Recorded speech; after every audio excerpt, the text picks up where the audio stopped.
Assalamualaikum warahmatullahi wabarakatuh. Shalom, Om Swastiastu, Nama Budaya, Salam Kebajikan.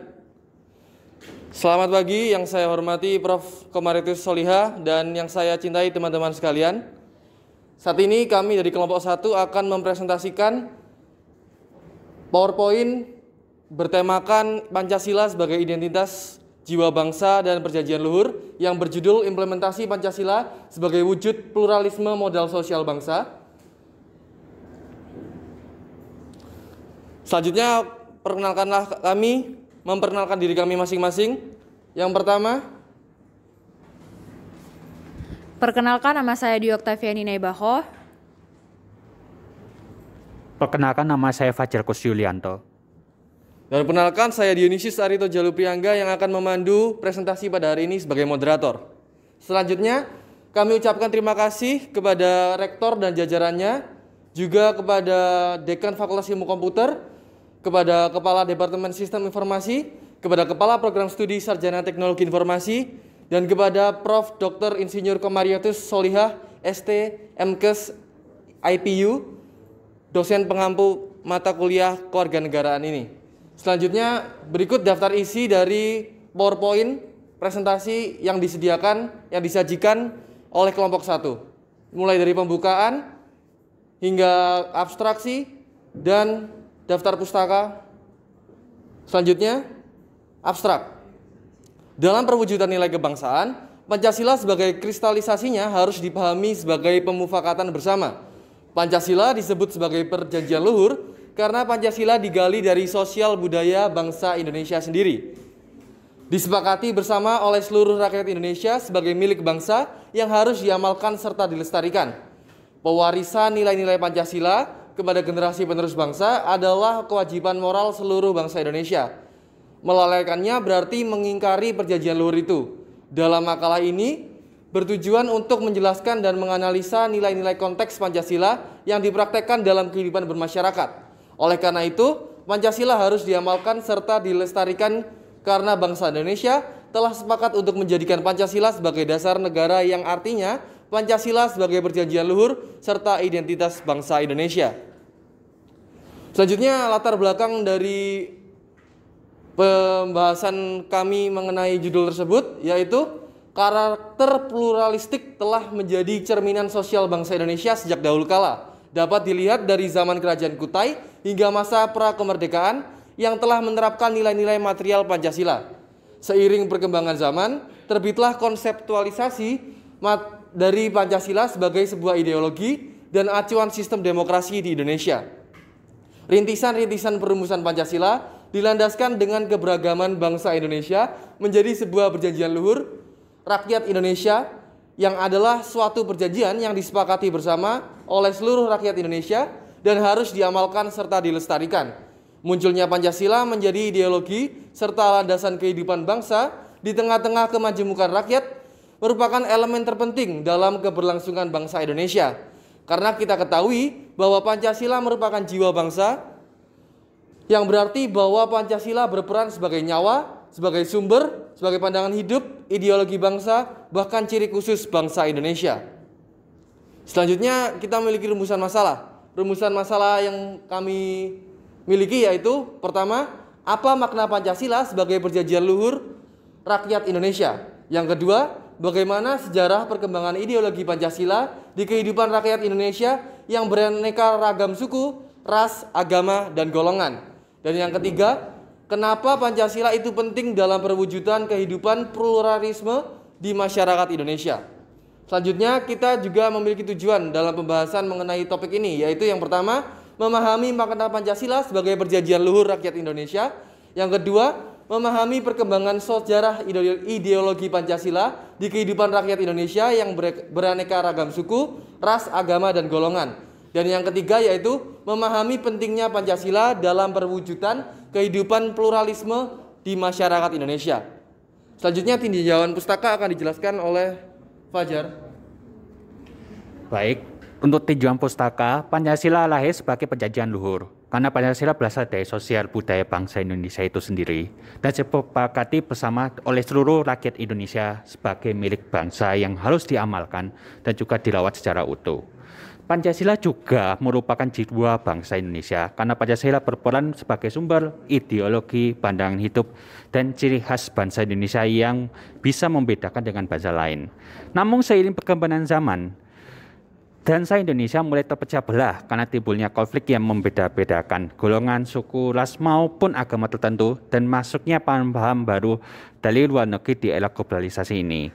Pentingnya penanaman jiwa nasionalisme terhadap bangsa dalam melakukan setiap kegiatan kemasyarakatan dan akan menimbulkan bangsa yang adil dan makmur. Untuk metodologi penelitian, dalam menjawab persoalan yang dikemukakan dalam tulisan ini, penulis melakukan penelitian kualitatif deskriptif dengan mengumpulkan data berbentuk kata-kata, serta melakukan studi di literatur dan melakukan pengamatan terhadap apa yang terjadi dalam kehidupan masyarakat.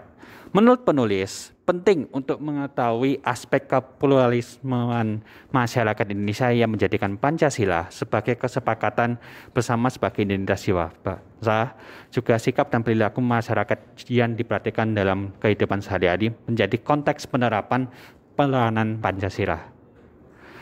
Untuk hasil pembahasan saya serahkan kepada Oke, jadi topik yang pertama yaitu mengenai Pancasila sebagai perjanjian luhur. Sebelumnya kita harus ketahui bersama bahwa Pancasila itu sebenarnya sudah ada sejak zaman Indonesia dahulu kala dan telah ada juga sejak berdirinya bangsa Indonesia itu sendiri. Jika dilihat dari sejarah sebelumnya, Indonesia mempunyai 3 fase perjanjian luhur, yaitu fase kemerdekaan, fase zaman kerajaan, dan fase zaman pergerakan kemerdekaan Indonesia. Nah, ini semua dimulai dari adanya Kerajaan Kutai sebagai pembuka zaman sejarah Indonesia yang pertama kali menampilkan adanya nilai sosial politik dan ketuhanan dalam bentuk kerajaan. Pancasila sebagai identitas bangsa dan perjanjian luhur ini lahir bersamaan dengan adanya bangsa Indonesia pada zaman Sriwijaya dan juga Majapahit.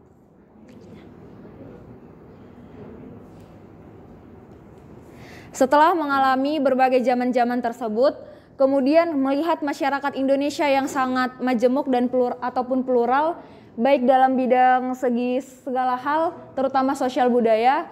Kemudian dibikinlah kesepakatan masyarakat mufakat mengenai yang lahirnya Pancasila oleh hasil persetujuan wakil-wakil rakyat Indonesia pada sidang BPUPKI pada tanggal 18 Agustus 1945 yang dihadiri oleh banyak perwakilan golongan di Indonesia. Dalam kesepakatan ini, kesepakatan antara kontak yang satu dengan yang lain ini pun menjadi hasil konsensus sebagai hasil dari wujud kontrak sosial yang melahirkan timbulnya Pancasila sebagai Bhinneka Tunggal Ika.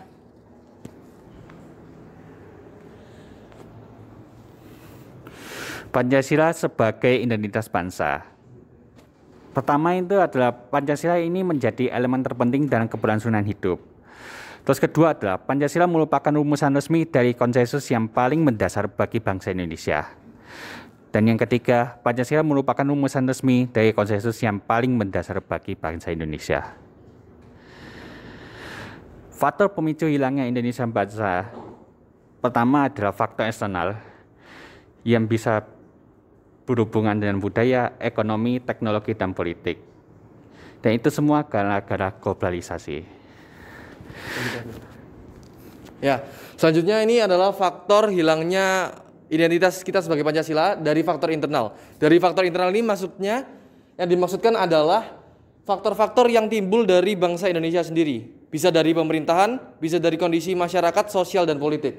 Yang pertama yaitu faktor penerapan Pancasila pada masa Orde Baru. Tidak dapat dipungkiri, kita juga tahu sebagai bangsa Indonesia bahwa pada masa Orde Baru terjadi sedikit penyelewengan makna Pancasila yang membuat rezim pada masa Orde Baru memiliki kekuatan yang bisa dibilang tidak sewajarnya karena tidak sesuai dengan Pancasila dan UUD 1945. Lalu selanjutnya faktor internal yang kedua yaitu sentimen etnis dan keagamaan.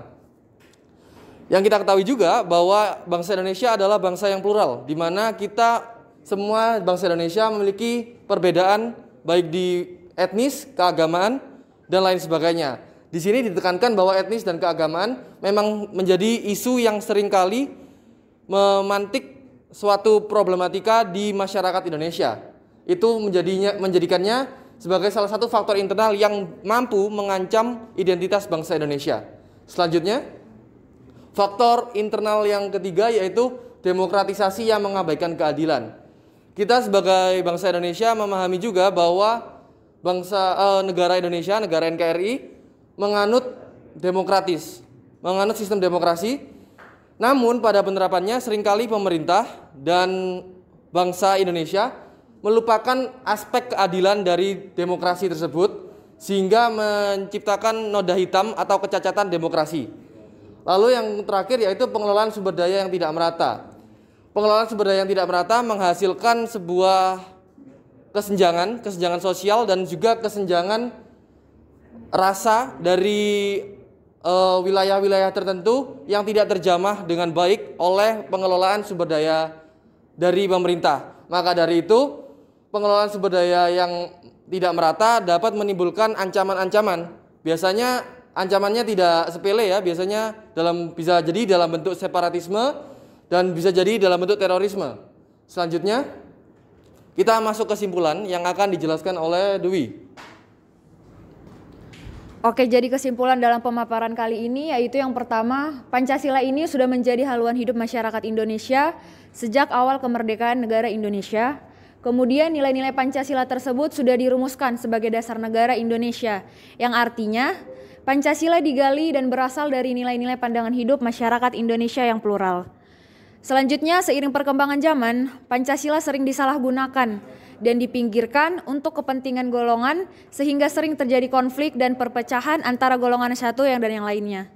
Dan yang terakhir, pentingnya penanaman jiwa nasionalisme dan nilai-nilai Pancasila harus diterapkan oleh setiap kalangan masyarakat demi menjaga ketuhanan NKRI yang beraneka ragam suku, ras, agama, serta golongan yang berbeda-beda.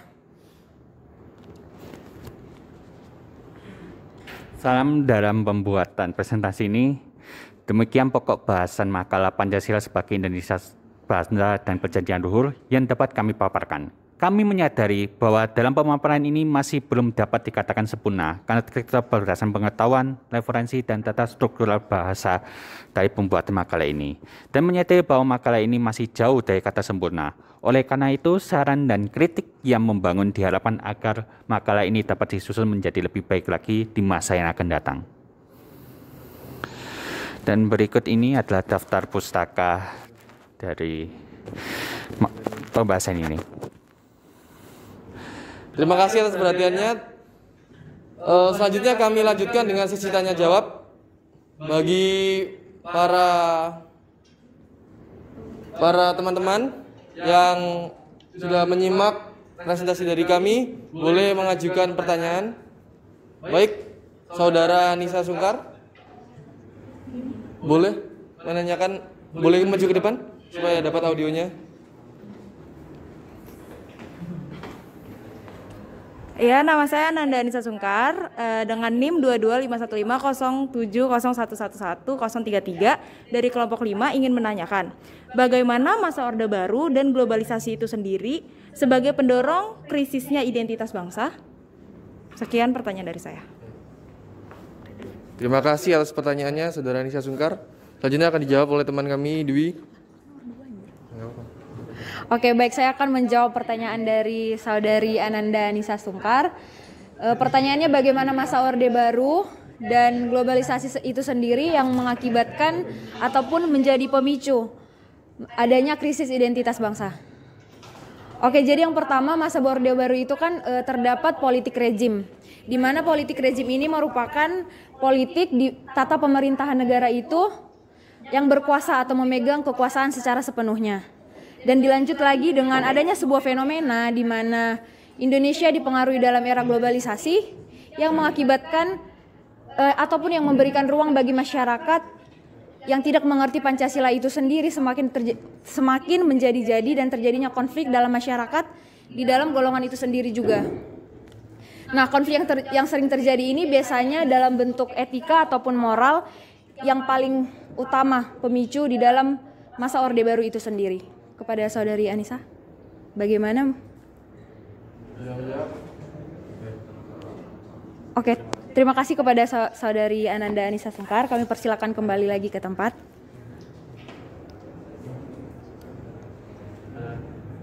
Kepada teman-teman sekalian yang lain, apakah masih ada yang ingin bertanya? Baik, terima kasih kepada Saudari Rea. Kami persilakan. Nah, jawab deh.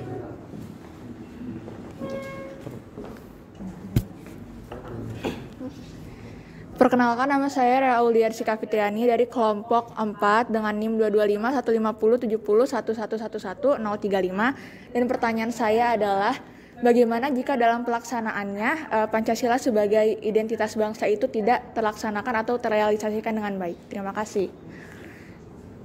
Terima kasih atas pertanyaannya. Jadi, pertanyaannya tadi adalah bagaimana jika Pancasila sebagai identitas bangsa tidak terlaksana dengan baik.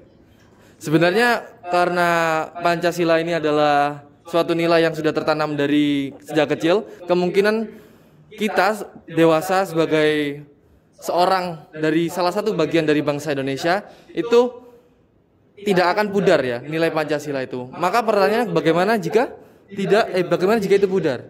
Jika pudar, maka kembali lagi kepada nilai dari Pancasila itu. Pancasila adalah nilai-nilai dari masyarakat Indonesia, dari nilai-nilai sosial budaya di masyarakat Indonesia. Jadi jika itu pudar, kita harus memahami lagi nilai-nilai yang ada di masyarakat, di mana kita tumbuh sebagai bangsa Indonesia, tidak mungkin tidak melihat contoh spesifik dari orang-orang di sekitar kita yang sesama bangsa Indonesia. Kira-kira begitu jawaban dari saya. Mungkin ada tambahan? Ada? Tidak ada tambahan? Baik, terima kasih. Apakah sudah menjawab, Saudara Rea? Sudah cukup menjawab, terima kasih atas jawabannya. Oke, terima kasih. Karena sudah 2 pertanyaan, maka mohon maaf kami akan tutup presentasi kami dari kelompok 1. Baik, terima kasih atas perhatiannya. Wassalamualaikum warahmatullahi wabarakatuh.